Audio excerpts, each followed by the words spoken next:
Welcome to Soul Stories, where every tale touches the heart, inspires the mind, and stays with the soul. The rain outside had been falling since morning, turning the city streets into long, cold rivers. People rushed past the small cafe, umbrellas clashing, cars splashing through puddles. But inside, everything was warm. The smell of fresh bread, hot tea, and the quiet chatter of customers created a small island of comfort. The door opened slowly, and a shivering woman stepped in. Her name was Sarah. Her scarf was soaked, her shoes muddy, and her eyes carried a heaviness that only hardship could carve. She stood for a moment near the entrance, unsure if she even belonged in a place like this. With hesitant steps, she approached the counter. Her fingers trembled as she reached into her pocket and pulled out a few coins, barely enough to buy anything. I just need one slice of bread," she whispered, her voice thin from exhaustion and hunger. She placed the coins gently on the counter as if afraid they would roll away. The young cashier looked at her sadly, unsure what to say. A single slice of bread wasn't even on the menu. Who comes into a cafe asking for that? Before he could decide, someone from across the room lifted his head. At a corner table sat a man in simple, everyday clothes, jeans, a black t-shirt, and a quiet expression that made him blend in with the crowd. His name was Ayan. No one in the cafe knew that he was actually the CEO of a major company, or that he was raising a little girl on his own. Right now, he looked like just another customer enjoying his cup of coffee. But Ayan's eyes had noticed everything. The trembling hands, the soaked clothes, the desperation behind Sarah's soft voice. Sarah kept her gaze on the floor, embarrassed. She quickly tried to gather her coins again. "I'm sorry, if it's not possible, I understand." Her voice cracked. The whole cafe grew quieter, as if listening. Ayan stood up, slowly and respectfully. His footsteps were soft, but they carried warmth. He walked toward her with the steady calm of someone used to helping without asking for anything in return. "No one eats just one slice of bread here," he said gently. Sarah froze, looking up at him with confused, tired eyes. Ayan smiled. Not pitying, not judgmental, just human. "Sit down," he continued. "Eat first." The customers who had been pretending not to watch now looked away, moved by the simple kindness. Sarah swallowed hard, her lips trembling as she tried to form words. "But you don't need anything right now," Ayan said softly. "Except a warm meal." For the first time in days, Sarah felt her chest loosen, just a little. Maybe kindness still existed in the world. Sarah hesitated for a long moment, her fingers still curled tightly around the wet fabric of her scarf. She wasn't used to kindness, not the quiet, gentle kind. But Ayan simply pulled out a chair for her, not making a scene, not treating her like charity, just offering simple respect. "Please," he said softly. "Sit." Something in his tone made it impossible for her to refuse. She slowly sat down, her body stiff from the cold and the weight of exhaustion. Ayan signaled the waiter and ordered without asking the price, without even glancing at the menu. "A full plate for her," he said. "Bread, the fresh soup, and a cup of warm tea. Make sure it's hot." The waiter nodded and hurried away. Sarah looked down at her trembling hands. "You didn't have to do this," she whispered. Ayan took his seat across from her. "No one should go hungry," he replied simply. When the food arrived, warm steam curled into the air like a gentle embrace. The smell of soft, fresh bread and creamy soup filled the small space around them. Sarah stared at the plate as if unsure whether she was allowed to touch it. "Go ahead," Ayan encouraged. She took a small bite of bread, then another, and suddenly her empty stomach twisted painfully. She hadn't eaten properly in days, just scraps she could afford, just enough to survive. The warmth of the soup spread through her fingers as she lifted the bowl. The moment she tasted it, everything inside her broke. Tears slid down her cheeks silently, as if she couldn't stop them anymore. "I'm sorry," she said, wiping her face quickly. I didn't mean to cry. It's been so long since I had a meal like this." Ayan didn't interrupt. He watched with quiet understanding, giving her space to breathe. Just then, a small pair of footsteps approached the table. A little girl, around 6 years old, with two neatly tied ponytails and bright, curious eyes, came running over. "Papa," she said with a big smile. Ayan turned slightly. "Mira, sweetheart, come here." Mira slid into the chair beside him, her eyes immediately landing on Sarah. Children could sense things adults often missed: sadness, kindness, and stories hidden behind tired faces. "Are you okay, Auntie?" she asked softly. Sarah felt her heart melt. "Yes, darling. I'm okay. Your papa is very kind." Mira grinned proudly. "Papa always helps people. He says we should make the world nicer." Ayan shook his head lightly, embarrassed but smiling. Sarah felt something unexpected, a warmth she hadn't felt in years. Not from the soup, not from the tea, but from being treated like she mattered.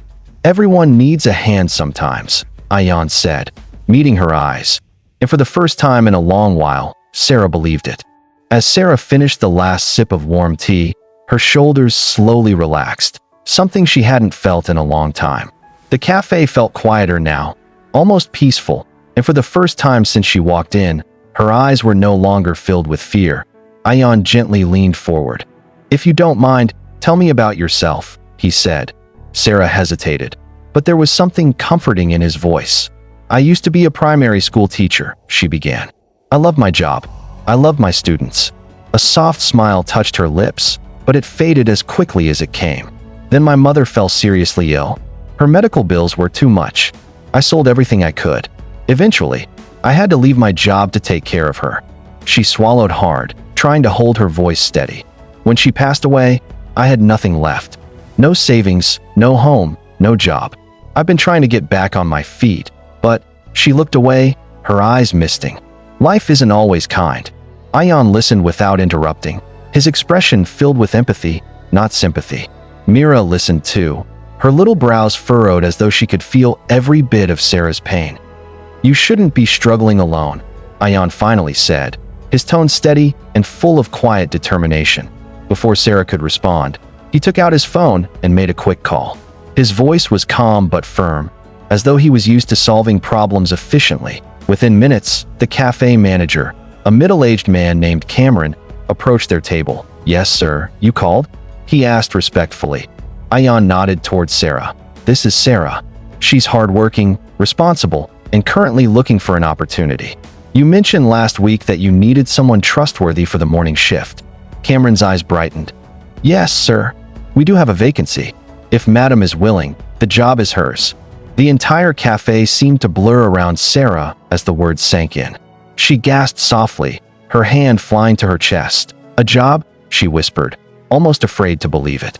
"But why me? Why would you help me so much? You don't even know me." Ayan exchanged a small glance with Mira, who squeezed his arm proudly. He smiled softly.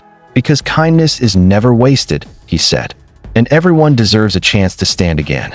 Sarah covered her mouth with trembling fingers. Tears filled her eyes, this time not from hunger, but overwhelming relief. "You don't know what this means to me," she whispered. Ayan shook his head. "Maybe not. But I know what it means to help someone when they need it the most." And in that quiet cafe, hope returned to Sarah's life, slowly, gently, but stronger than ever. Days passed, and slowly, life began to settle into a new rhythm for Sarah. Every morning, she arrived at the company cafe before the sun rose, tying her apron neatly and greeting the staff with a shy but genuine smile. At first, she was nervous, unsure if she would fit in, unsure whether people would judge her for where she came from. But everyone treated her with simple respect, and with each passing day, her confidence slowly rebuilt itself, piece by piece. She cleaned tables with care, greeted customers warmly, and learned the menu faster than anyone expected. Her gentle nature made customers gravitate toward her. Some even waited for her shift so they could see her again. The cafe manager, Cameron, often told her, "You've brought warmth into this place, Sarah. People can feel it." And he was right. But the brightest part of her day always came at noon, when little Mira would step inside the cafe, holding her school bag with one hand and a drawing with the other. "Annie Sarah," she would shout, running to her. Every day, it was something different. Crayons of Sarah serving tea, Sarah smiling, Sarah helping someone. One drawing even showed 3 stick figures holding hands. Papa, Sarah Auntie, and Mira, with a big sun shining above them. Whenever Sarah looked at those drawings, she felt something warm spread across her chest, something she thought she had lost forever, a sense of belonging. One evening, after a long, peaceful day at work, Sarah stepped outside. The cafe lights had been switched off, and the street was blanketed in the soft glow of city lamps. The air was cool, the sky turning a gentle shade of purple as night settled. To her surprise, Ayan was standing near the entrance, holding 2 cups of tea. One cup extended toward her. "For you," he said softly. She smiled and accepted it, the warmth of the cup soothing her cold fingers. "You didn't have to wait for me," she said. "I wanted to," he replied simply. They walked a few steps together, sipping tea in silence. It wasn't awkward, just peaceful, comforting, a kind of silence that speaks without words. Finally, Ayan looked at her. "You've come far, Sarah, more than you realize." She lowered her gaze, her voice gentle. "I only came this far because you believed in me before I even believed in myself." Ayan shook his head lightly. "No, you stood up again because you had the strength to. I just opened a door." Sarah's eyes glistened, but not with sadness, with gratitude, with hope. Under the warm glow of the streetlights, with the city humming quietly around them, a new chapter began, not loud or dramatic, but soft and steady. A chapter built on kindness, respect, and second chances. And for the first time in a long time, Sarah looked toward the future without fear.